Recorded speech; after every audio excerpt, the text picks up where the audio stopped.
খাদ্য নিয়ন্ত্রণ, যার খুব পরিচিত নাম হলো ডায়েট কন্ট্রোল। এই ডায়েট প্ল্যান কিন্তু জিরো ফিগার করা বা সিক্স প্যাক অ্যাপস বানানোর জন্য নয়। এই ডায়েট কন্ট্রোল তিনি দিয়েছিলেন উৎকৃষ্ট সাধনার জন্য। সাধককে সাধনার উপযোগী শরীর তৈরি করতে হলে গ্রহণ করতে হবে পুষ্টিকর খাবার, নচেত এই নশ্বর শরীর অবিনশ্বর ইন্দ্রিয়কে সাধনার পথে বাধা দিতে পারে। সুস্থ শরীর পাওয়ার জন্য আমরা এই পথ অবলম্বন করতে পারি, শুধুমাত্র সাধক বলে নয়, যে কোনো মানুষ এই পথ অবলম্বন করলে তারা সুস্থ শরীরের অধিকারী হতে পারে।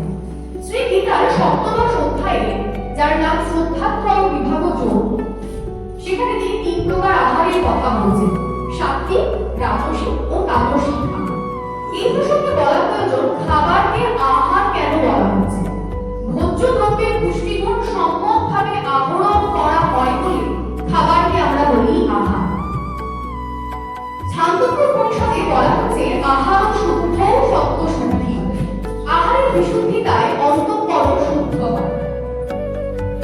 মানুষ খাদ্য গ্রহণ করে 4 ভাগ: চর্ব মানে চিবিয়ে খায়, লেজ্জ মানে চেটে খায়, চোষ্য মানে চুষে খায়, আর হলো পেয় যা পান করে। যাই হোক, আমরা মূল বিষয়ে ফিরি। সাত্ত্বিক আহার সম্বন্ধে তিনি বলছেন, আয়ু সত্ত্ব বলারোগ্য সুখ প্রতি বিবর্ধনা রস্যা স্নিগ্ধা স্থিরা বৃত্তিয়া আহারা সাত্ত্বিক ক্রিয়া।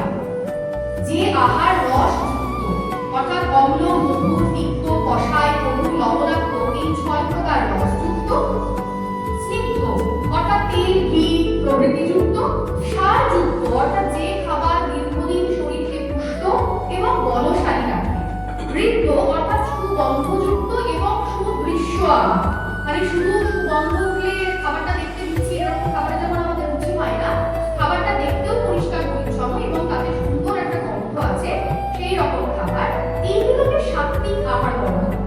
এই সাত্ত্বিক আহার মানুষের শরীরে আয়ু, বুদ্ধি, বল, আরোগ্য, সুখ ও আনন্দ বৃদ্ধি করে।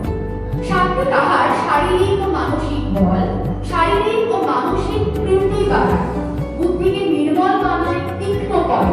এই আহার হলো কর্মযোগীর একান্তভাবে গ্রহণীয়। এরপরে তিনি রাজসিক আহার প্রসঙ্গে বলছেন, কর্তব্য লবণাক্ত স্ন তীক্ষ্ণ রুক্ষ বিদাধীন আহারা রাজসস্যেষ্টা দুঃখ শোকাময় প্রদান, অর্থাৎ কটু, তিক্ত, অম্ল, লবণাক্ত, ভীষণ গরম, খুব ঝাল, রুক্ষ, দমনকারী, যে খাবার গলাকে পেটে জ্বালা ধরায়, যে খাবার দুঃখ, শোক ও রোগের সৃষ্টি করে, এই সেই খাবার হচ্ছে রাজসিক খাবার। রজগুণ হচ্ছে উগ্র স্বভাবের দ্বারা প্রকাশিত।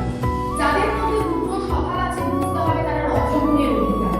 এই রজগুণ রাগাত্মক, তার জীবাত্মাকে কর্ম ও তার ফলাশক্তির দ্বারা বন্ধন করে। যাদের স্বভাব উগ্র, যাদের স্বভাব রজগুণময়, তাদের পছন্দ এরকম রাজসিক খাবারই হয়। ভীষণ তিতো, ঝাল, খুব নোনতা, রুক্ষ, ঝলসানো খাবার, মানে যে ঝলসানো মাংস আমরা খাই সেগুলো, এই ধরনের খাবার। এছাড়া যে খাবার খেলে পেটে জ্বালা হয়, অতিরিক্ত তেল মশলাযুক্ত খাবার, মদ গাঁজা যা খেলে শরীরের রোগের সৃষ্টি হয়, এবং যেসব খাবার সহ্য করার ক্ষমতা শরীরের থাকে না, সেগুলো হলো রাজসিক খাবার। এই রাজসিক খাবারের ফলে আমাদের শরীরের রোগের উৎপন্ন হয়, এবং শরীরের রোগ হলে তা থেকে শোক উৎপন্ন হবে, তা থেকে দুঃখ উৎপন্ন হবে। শরীর যদি ভালো না থাকে তাহলে মনও ভালো থাকবে না। এবার তাহলে কি আমরা গ্রিলড চিকেন, বারবিকিউ, কাবাব এগুলো খাবো না? বন্ধ করে দেবো খাওয়া? না, এগুলো নিশ্চয়ই খাবো, কিন্তু ততটাই খাবো যতটা আমাদের শরীর নিতে পারবে। মানে আমার খেতে ইচ্ছে হলো আমি গলা পর্যন্ত খেয়ে নিলাম, সেটা নয়। সেইটুকুই, যেহেতু আমরা সাধক নই, আমরা সাধনা করছি না, আমরা একদমই সাধারণ মানুষ, কিন্তু সাধনা না করলেও আমাদের সুস্থ শরীরের প্রয়োজন। আমাদের ভালোভাবে বাঁচার জন্য, ওষুধ না খেয়ে বাঁচার জন্য আমাদের সুস্থ শরীরের প্রয়োজন। এবং সেই জন্য আমরা খাবার, সেই সমস্ত খাবার ততটাই খাবো যতটা আমাদের শরীরের ধারণ করার ক্ষমতা আছে।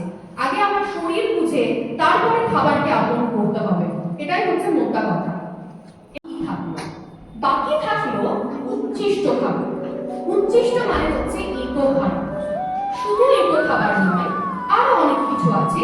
সেই প্রসঙ্গে ভগবান বলছেন, যাও যাও কত রসম পুতি পরজু সিতম চয় উচ্ছিষ্টমপি চামের প্রাণ ভোজনম তাৎ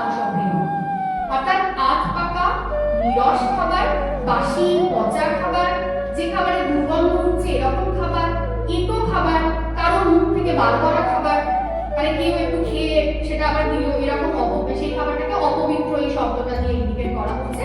অপবিত্র মানে হচ্ছে যে খাবারটা একজন অর্ধেকটা খেয়ে তারপরে আবার দিচ্ছে। এই খাবারটা না খাওয়ার কারণ হচ্ছে, এটা সায়েন্টিফিক্যাল রিজনও আমরা জানি, যে যখন আমরা অন্যের মুখের খাবার খাই তখন তার মুখে যে জীবাণু সেটা আমাদের শরীরে প্রবেশ করে, ফলত এই খাবারগুলো আমরা এমনিতেই এড়িয়ে চলি। সেই কথাটাই ওখানে শ্লোকাকারে বা এরকম ভাবে উপদেশের আকারে বলা হচ্ছে। অর্থাৎ যে সমস্ত খাবার খেলে আমাদের আলস্য জাগে, নিদ্রা হয়, প্রমোদ